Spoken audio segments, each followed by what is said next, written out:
Pandian store serial next promo என்ன மாதிரி என்ன ட்விஸ்ட் ஆக்க போகுதுன்னு பார்க்கலாம். சுகன்யா பயங்கர கோவத்துல பொட்டி படிக்கை எல்லாமே எடுத்துட்டு கிளம்பி போறதுக்காக போறாங்க.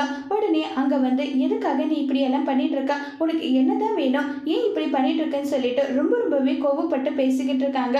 உடனே அங்க பழனி கிட்ட வந்து இங்க பாருங்க, எனக்கான மரியாதை இருக்கணும், நான் உட்கார சொன்னா உட்காரணும், எழ சொன்னா எழணும், இப்படி எல்லாம் தான் நான் வந்து ஆசைப்பட்டேன். ஆனா நீங்க என்னடானா இப்படி இருக்கீங்க, ஒரு விஷயத்த பத்தி கூட எதை பத்தியும் தெரியாம எதை பத்தியும் கவலைப்படாம இப்படி நீங்க இருக்கிறத பாக்குறதுக்கு எனக்கு அந்த அளவுக்கு அருவெருப்பா இருக்கு. உங்க மாமா என்ன சொன்னாலும் தலையாட்டி பொம்மை மாதிரி தலையை ஆட்டிட்டு இருக்கீங்கன்னு சொல்லி ரொம்பவே கோவப்படுறாங்க.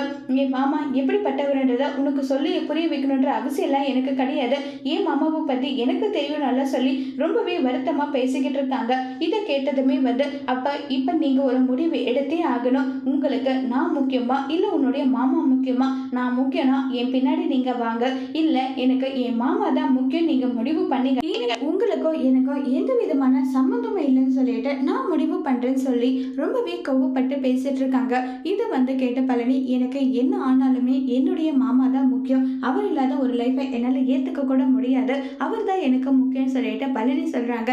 இதை கேட்ட சுகன்யா ரொம்பவே கோவப்பட்டு அங்க இருந்து கிளம்பி போறாங்க. அதோடு இந்த பிரமுவை முடிச்சிருக்காங்க.